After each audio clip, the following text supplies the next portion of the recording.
Hey everybody, it's Ken Davenport. Welcome back to another episode of The Producer's Perspective Live with me, Ken Davenport. Tonight, Tony Award-winning book writer and lyricist for Fun Home, Ms. Lisa Kron. Always a fascinating conversation. And get this, special guest, YouTube viral sensations, daddy-daughter duo Mat and Savanna Shaw.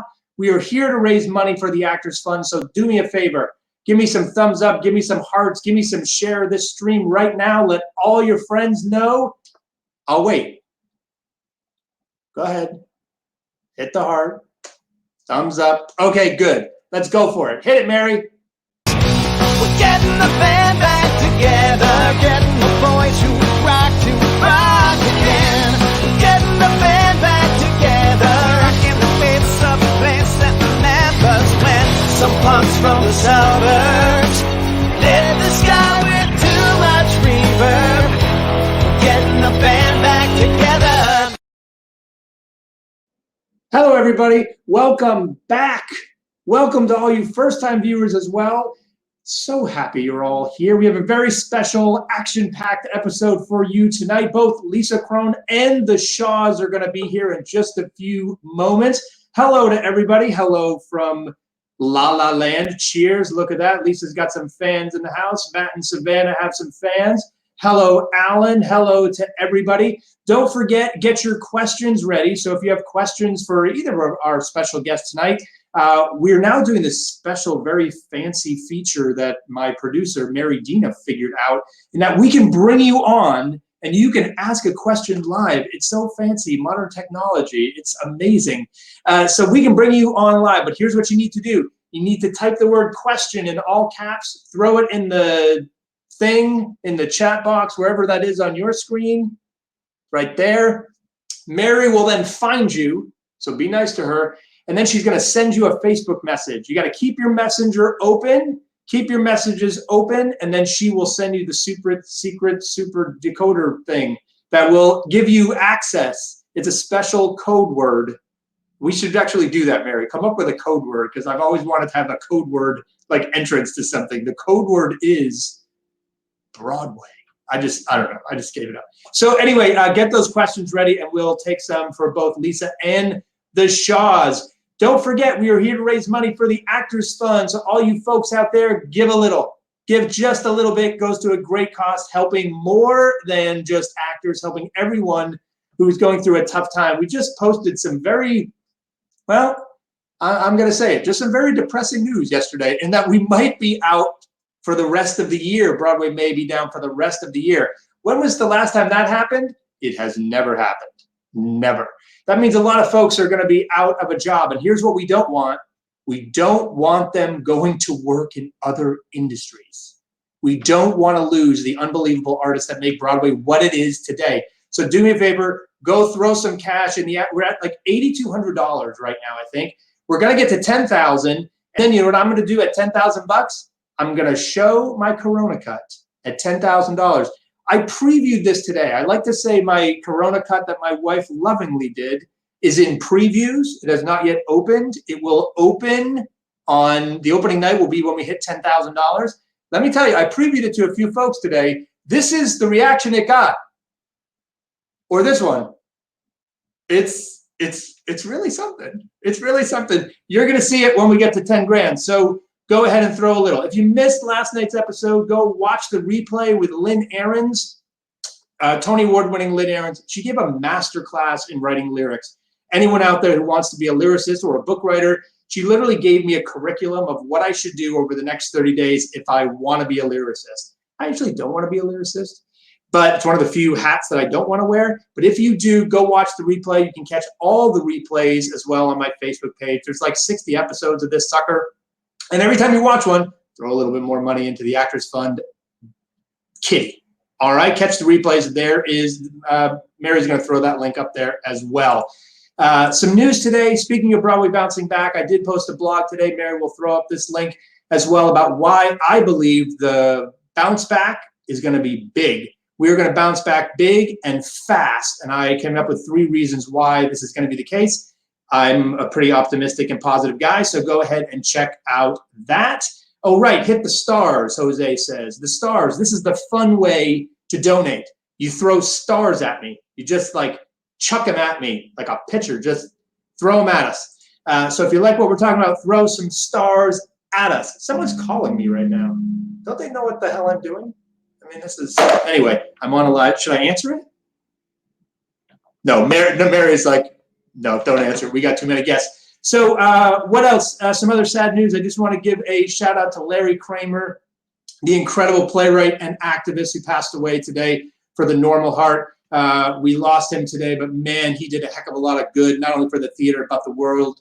So the best quote I read about him today, that I'm sure he's up in heaven raising some hell. So Larry, we're thinking about you in the theater, and the world will be ever changed. So thank you for doing it. Okay, let's get to it. Shall we bring in our first guests? So these folks, this daddy-daughter duo, threw up a tune on YouTube singing together. It's like a few weeks ago, really, like 8 weeks ago, a couple months ago.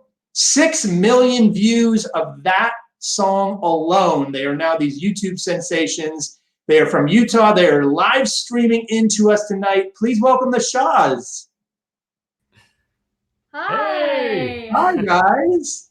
Hi. We're so happy to be here. Thanks for having us on, Ken. Of course. I like many in the world, I became instant fans when I saw your stuff. So tell me, just what gave you the idea to just do this? Why now? You're obviously both wonderful singers and wonderful performers. Why were you like, you know what, let's just record a tune? Why now? It was your idea. It was my idea, yeah. So I wasn't on social media before this at all. And I'm just in a local children's choir here in Utah. Wait, did you see his face? A 15-year-old not on social media, right? Yeah. I want to take a note. Yeah. Are you on social media, Matt? Are you like, I'm on Twitter and TikTok all day long, but don't let my daughter.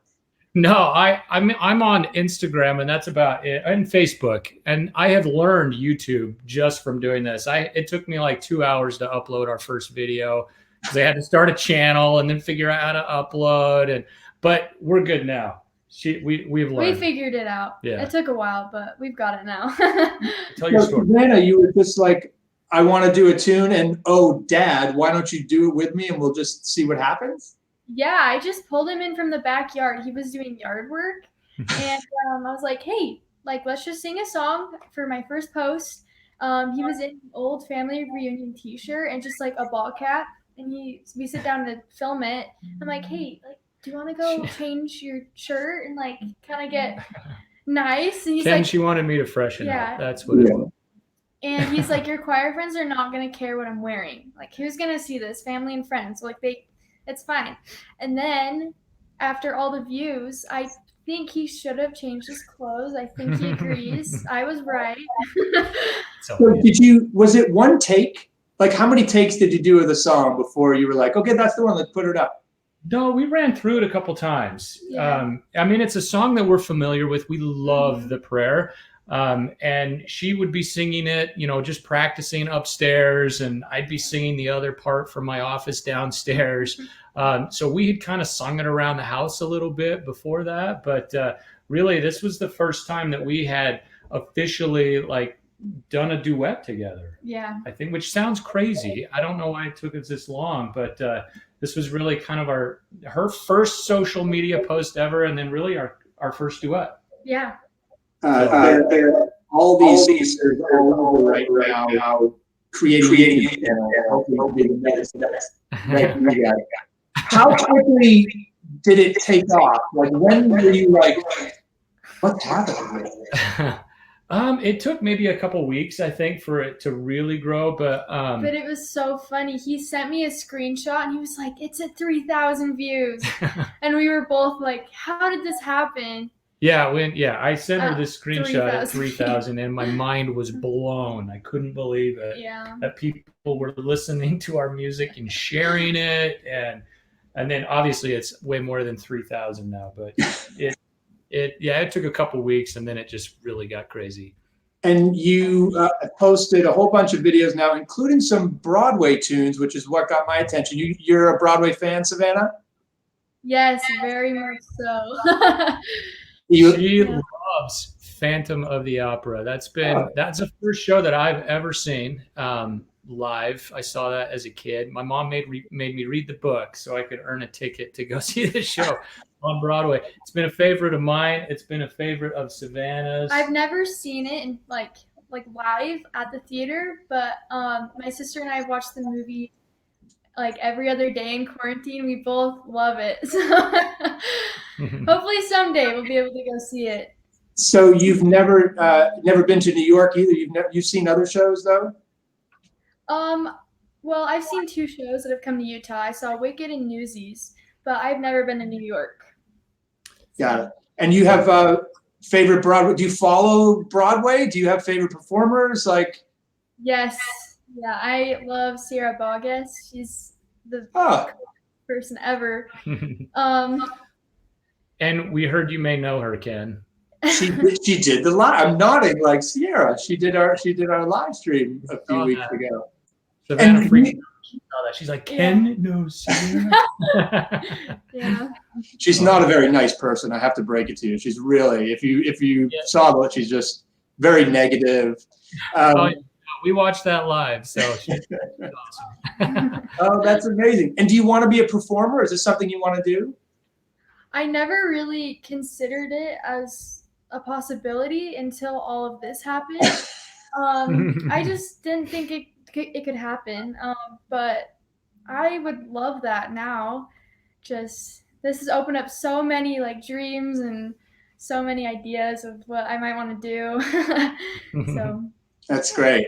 That's great. Well, you're a very, very talented woman. Let's see if anyone out there has any questions. Let's see if we can get someone on and see. Do we have any? Mary? Do we have any questions out there? Oh, look who it is! No way! It's Sierra Boggess. Hi, Savannah. Hi, Matt. Hi, Ken. Hi, Sierra. Thank you for being here. She's crying. They have watched your live broadcast so many times. Dude. That is so cool. Literally every day. Savannah, I heard you sing "Wishing You Were Somehow Here Again." It was this is crazy. Yeah. I don't know if you can see. This is like, I'm so starstruck. Oh my God. You guys are so special, and what you are just giving to the world right now, and how amazing that's like during this time of quarantine, during this time of just sadness and difficulty, what's coming out of this kind of stuff is what you guys are doing. And I'm listening now. It's like, it's just basically on a whim, and something within your soul's like, come sing with me. And it wasn't so that we can get this, and this. It's because my soul is telling me this is what I have to do. Right? Oh, we love it. And honestly, it's been the silver lining in this quarantine for us, because I've been able to have this extra time. Savannah's been home from school with all this, so she has extra time. And we've been able to really explore and share this passion of music that we have together. And it's helped us grow our relationship, and it's provided some crazy opportunities like meeting Sierra. It's so crazy. I feel like I can't even breathe. All this is, come on, Ken's just making magic left and right. That is incredible. Savannah, you have any questions for Sierra while you've got her here? Now, Oh my God. surprise bombed you. Yeah. Can you even think straight? I can't even think straight. I forgot English. Well, I got an idea. How about this? You come up with some questions, and when Broadway opens back up again, I'm going to fly the 2 of you to New York. We'll put you up in a hotel. We'll get you a couple tickets to see Phantom of the Opera. We'll maybe give you a little tour as well, and maybe Sierra will stop by and say a little hello. What do you think? Come on, that is a gift and a half. And maybe we'll have you audition for something at the same time, because you're super talent. So. You guys are making me cry, and I don't cry, Ken. Oh my gosh. Well, Sierra is so right. You have put such love and such joy and such positivity in the world, not only as performers, but as people and also as a parent and a daughter, that the two of you would just say, we want to do this and we want to do this together.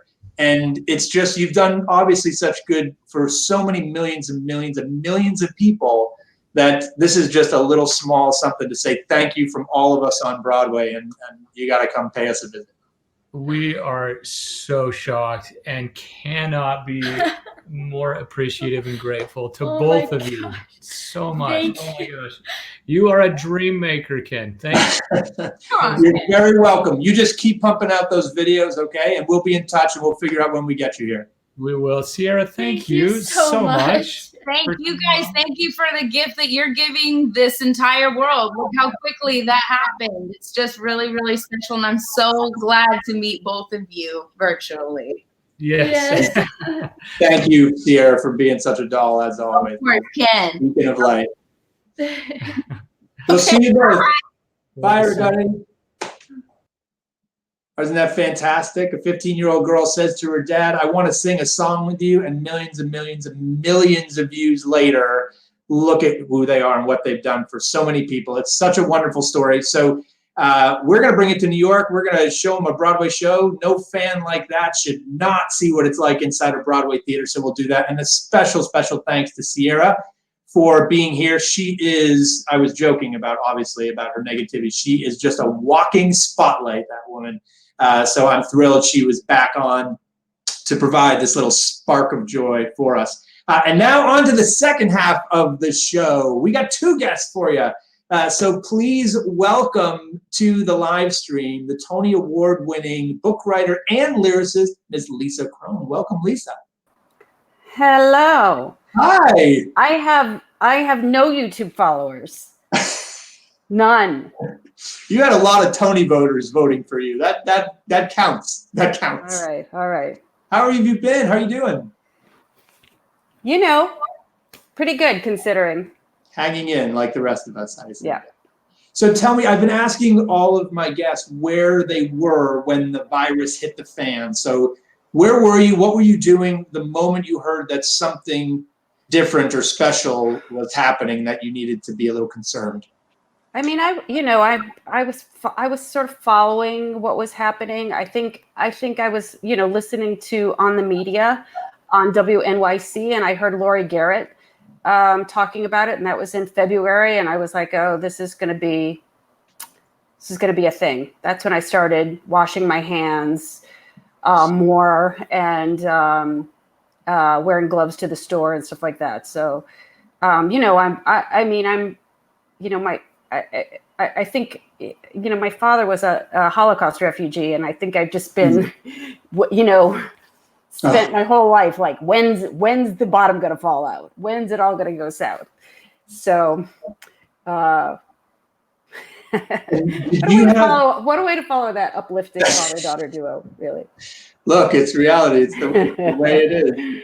We're thankful to folks like that for bringing us up out of this. It's how I get through the day. There are moments. It's such a roller coaster. Did you have anything cut short, abbreviated, anything you were working on that was halted as a result? I didn't have anything running. I mean, Fun Home is, there were productions of Fun Home that were at Perseverance in Alaska. They were in tech. For instance, yeah. And, there are upcoming productions that have been postponed. But I didn't have anything running at the time. Can we just take a moment and just say how amazing it is that Fun Home is running in Alaska? Yeah. Could you ever have imagined when you got the call to do that show, when you were like, oh, I'm going to do this thing, that one day it would be done in Alaska? Definitely not. Definitely not. Talk a little bit about the success of that show and what it was like even when you were at the public first and it was getting the accolades. Did you think, oh, this is going to be a big Broadway show someday? What was it like going through that evolution from a small show to the big success? I think, you know, it first of all, the culture, the timing of it was right. So, you know, I think of culture as kind of like a, you know, a scaffolding that makes us visible to each other.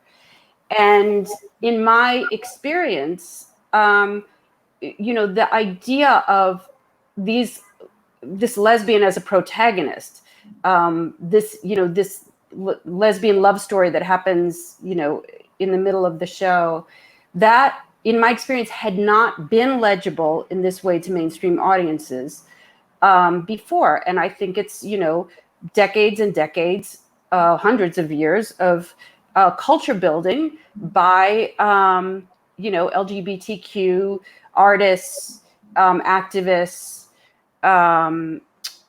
you know, people working politically and people working culturally that have, you know, slowly through accretion built this scaffolding of culture that by the time we made it to the public and then made it to Broadway, it was legible in a way that to just effortlessly legible to those audiences in a way that I don't think it would have been even 4 years before. And when we were at the public, I mean, I've told the story a lot, but when we were at the public, people would often say to me, meaning this to be a compliment, they would say, this is so much bigger than a story about a lesbian. You know, and I would always think, well, this is exactly the size of a story about a lesbian.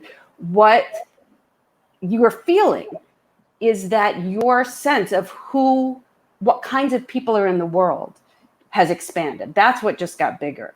Your sort of revelation, and I think this is what theater can do at its best, the kind of revelation that this kind of a person who maybe previously was some kind of a caricature or a stereotype or a cartoon cutout, not a real person, all of a sudden shows up to be a fully prismatic human being who can be a protagonist, who can be a receptacle and a reflector of a 360-degree human experience. I think when people have that experience in the theater, that is we of course want to see ourselves represented, and that's very important. But I think then there's this other thing when you see somebody else's humanity, and when you leave the theater and you look in the street, all of a sudden people become visible to you as full humans in the way that you are, in a way that wasn't the case before. And so you talk about timing and how the timing was right for that show. So what do you think the timing will be right for when this is over? You have any idea, like, what do you think the type of material that we're going to want to engage in when we emerge from the Corona cave, as I call it? I mean, you know, we're in a state of extreme flux right now, obviously, culturally, economically, in every way, politically, certainly. And I think in the same way that we couldn't predict this moment, none of us can really imagine. Some people might have some pretty good guesses, but, you know, first of all, the future is being made. We're making it. All of us. Whatever happens next, we have a hand in creating that. And I think it's, for myself, I want to keep reminding myself to think of it that way, that we don't have to be bystanders to something that's being done to us. We are making whatever is going to happen next. And we're going to have to be knit back together. And I think that there's a way that theater can do that for people in a way that nothing else can. Our desire to be connected and in rooms with each other is going to be extremely powerful. And, you know, I've been thinking that what we're going to want to see is the theater by and for the Lyft drivers and the cashiers and the healthcare workers and the unemployed and the you know, people grieving by themselves, you know, all of this experience, which we have no way to understand what it is that's happening to us. We're going to need to sort of make meaning out of that together. We're losing. It's just like confusion and disorientation and loss and loss and loss. And we're going to need to make that meaningful, and that's what theater will be able to do for us when we come back and together reflect whatever it is that we've been through. And we can feel connected around it. There are a lot of forces that want to make us feel divided, but we can feel we are connected around it. So It's such a brilliant thought. There's been a lot of talk about like, oh, when the theater comes back, we'll do like some benefit performances for the healthcare workers, or some benefit performance, like we'll invite them all for free to the Uber drivers and the grocery delivery, and it's true, and we should do stuff like that. But what I love about what you just said is you've gone to the next place. Like, forget about just inviting them to see our stories. Let's make stories about these people. Let's let them make those stories. Right. There are artists among those people. I know some of them. Fascinating. Right. Amazing. That is like one of the, and they should be creating the stories of our time. And are you I'm curious about are you working on something right now? Like, how are you creating during this time? Truthfully, I've been a little bit at sea in terms of what I'm creating since 2016. I'm sort of starting to do a lot of different things, but I don't know. I think in 2016, I was like, after the election, I was like, my assumptions about the sort of ground that I stand on, they're wrong. I don't know what they are. This election didn't come out of nowhere. And whatever it came out of, we're all implicated in it. So I think I've been, doing sort of like long-term deep work to figure out what that means in terms of what I make. And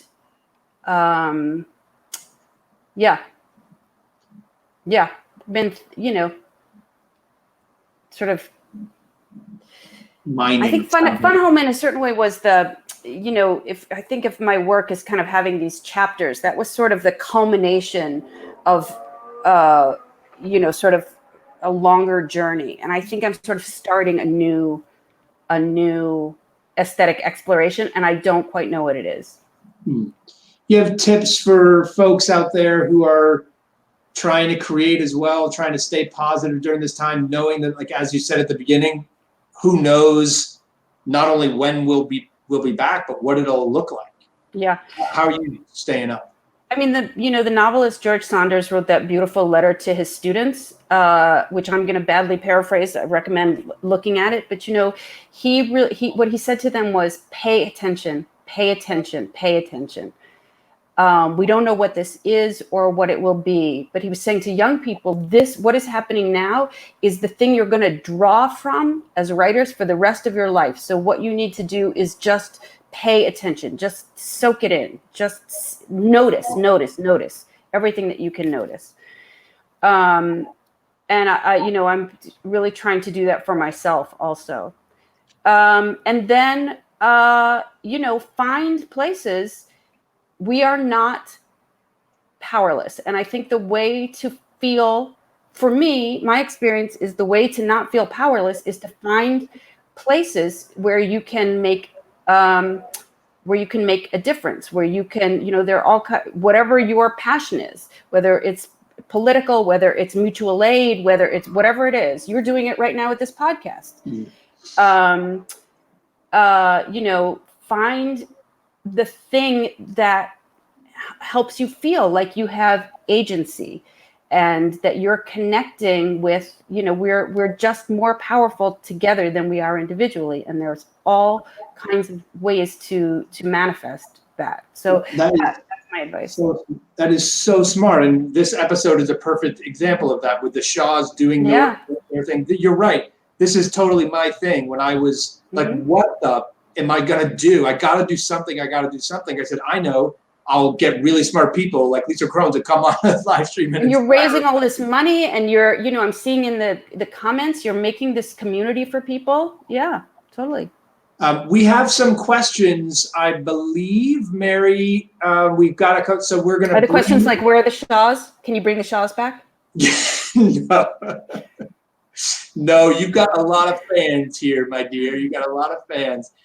So we have. Is Ellen? Is it Ellen? No, it's not Ellen. Mary's like, it's not Ellen. It's, well, we'll find out who it is. Bring them on. It's Diana. Hi, Diana. Hi. Diana, go ahead and ask your question. First, I just want to say I'm a big. Oh. So I just want to say I'm a big fan, and like whenever I need inspiration, I always watch your Tony Award speech because it's just the best Tony Award speech of all time. And I was just wondering, what are some of your favorite Broadway lyrics or like Broadway that you really look up to? Oh, well, musicals specifically? Yeah. Well, I stalked Janine Tesori to get her to work with me on Fun Home. I'm a huge Janine Tesori fan, huge Carol Interchange fan. I love, I grew up listening to musicals, and I really, love the classics. I love Music Man. I think it's just, all musicals are actually really weird. They're all just strange. And, Music Man is so strange. Fiddler on the Roof, of course, is one of the greatest of all times. I really admire the lyrics to Grey Gardens. I really have studied those lyrics a lot. I really love them. Of course, I'm a Hamilton fan, like everybody. I don't know. What are some of your favorites? Oh, I don't know. Well, obviously yours. I really love Nell Benjamin's lyrics. I think she's really funny, and I think as like a female writer, she's great. Yeah. Yeah, I think Nell Benjamin and you. You know who else I really love is Dorothy Fields, like Sweet Charity. Those lyrics are amazing. Incredible. Yeah. Mm-hmm. It's hard. Lyrics are hard. Yeah. It's hard to do them well. Yeah. Well, thanks for that question, Diana. Thanks, Appreciate Diana. It. Thanks for popping in. When you wrote the book for Fun Home, I'm going to ask a similar question just based not on lyric, but on book. Book is like the forgotten art, if you will. It's always the thing that gets all the blame and none of the credit. Did you study any of the great books of musicals? Like, how did you prepare yourself for that? Sure. I mean, I think probably everybody who writes musicals, while they're writing them, they're looking at other musicals all the time.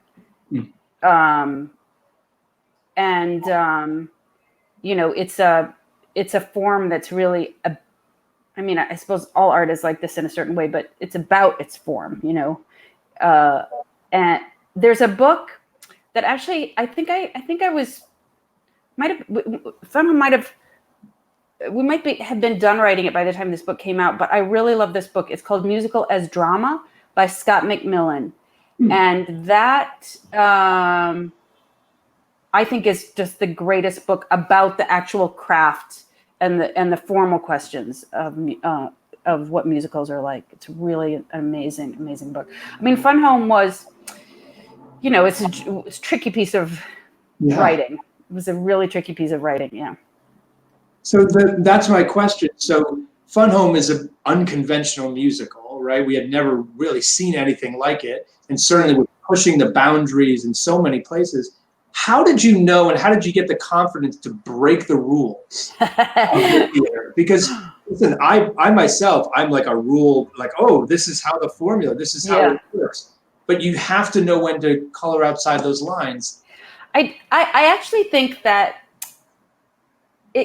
that the dynamics are the same, but the way they manifest is different. I think both Janine and I were very, when I always feel like when people are like, oh, I hate musicals, I'm like, no, Nobody hates a musical. Shut up. Nobody hates a musical. The fact is, people love musicals so much that what they feel is betrayed when they see a bad musical.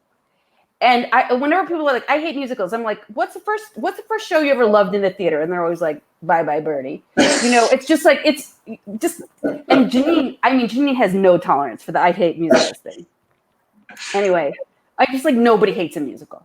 When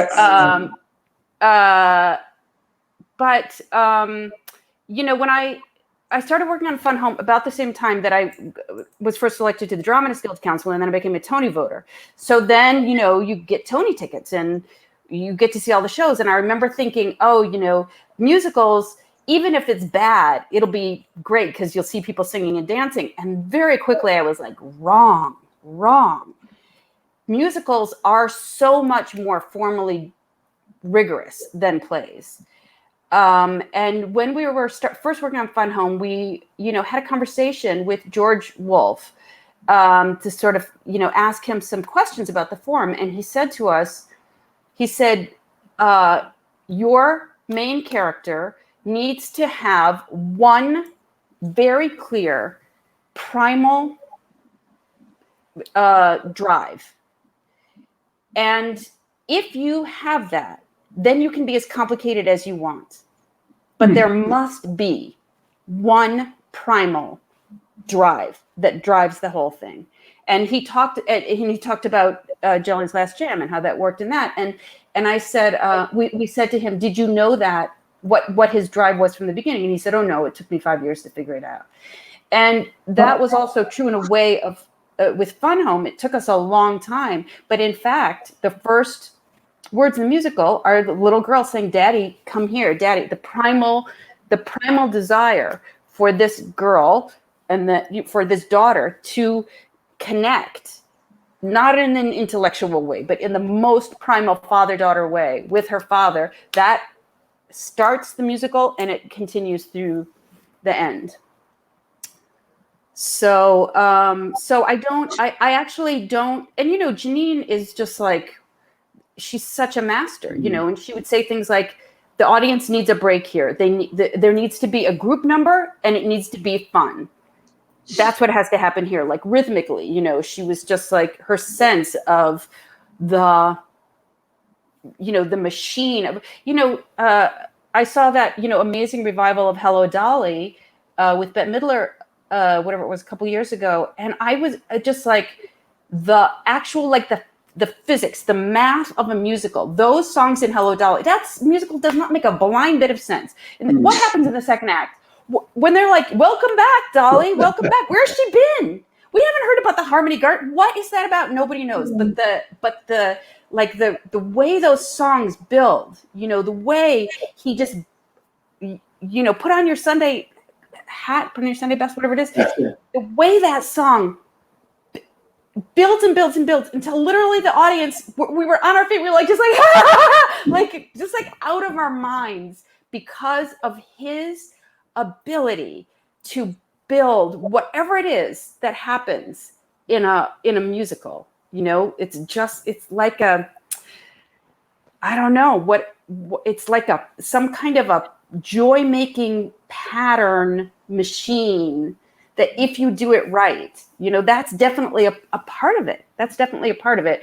And even though Fun Home is, not traditional, we were definitely thinking about those kinds of questions of what are the actual rhythmic, the machinery of engagement that sucks you in and has its way with you. I don't know if anyone caught my mouth like wide open when you were talking before, because obviously I know a primal want and objective, but the fact that it's embedded in the first couple words of your musical in Daddy Come Here in a way that you would not recognize it has got to be one of the most brilliant pieces of writing I have heard in a musical. That passed by me, which is of course the best type of writing there is, when it just gets under your skin like that. Well, you don't need to think about it. You need to feel it. Yeah. And certainly I felt it, and everyone who I know who has saw Fun Home felt it. And I thank you for giving that gift. And it's that musical is such a perfect example of how entertainment can change the world. Totally. And now it's being done in Alaska. Yeah. I'm so thankful you joined us tonight, and for all those wise words and your inspiration as well. It's so good to see you. You too, Ken. Thank you so much for having me. Bye. And that is another episode of the Producer's Perspective Live. I hope you all enjoyed our conversation, both with Lisa Kron and with the Shaws, who I think I still see them backstage, and I think they've multiplied a little bit. I think there may be another Shaw in the shot. You want to come on and say a quick wave goodbye to everybody and that new one there? Yeah. Oh, look, it's another one. This is Penny Jean. Hi, Penny. Ken, we are still in shock. Just absolute, total shock. Savannah's still crying. Well, you just promised to keep doing what you're doing and provide all that light for everyone, and we'll do our best to turn the lights back on here on Broadway soon. Thank you so much, Ken. Take care of that family. That was the Shaws, and don't forget, we got another episode tomorrow. Let's see, who do we got tomorrow? Choreographer Kelly Devine from Come From Away. Diana, brilliant choreographer. She'll be on tomorrow telling us all about her creative process. She was in the middle of doing Diana when all this happened, so we'll talk about the status. And what I find interesting about talking to people that are working on something right now is what they're doing now. Because Diana will be back, it will be back, and now they've got all this time to do some more work. You know, we do this work during previews of Broadway shows. What are they doing now? I know that team, I know Kelly Devine, I bet they're working their butt off for that. Don't forget about the Actors Fund. If you enjoyed tonight, please give a little something to the Actors Fund so I can take my hat off for you all. Another reaction today. There was this one. What's that? That's what someone did when they saw my hair. So let's see what your reaction is when you see my Corona Cup when we hit 10,000 bucks. And lastly, something to make you smile. We end every episode with this. This is the segment of the show that turned us on to the Shaws. This is where we discovered the Shaws. This one, it's our first TikTok. It's our first TikTok make you want to smile. I don't really understand TikTok because I'm 47. So who knows what a TikTok is? My wife does, actually. Anyway, this is the first TikTok, and this is, you don't need a stage to do Phantom. Yes, that's right. That's a Phantom, that's a Christine, and that's a pool.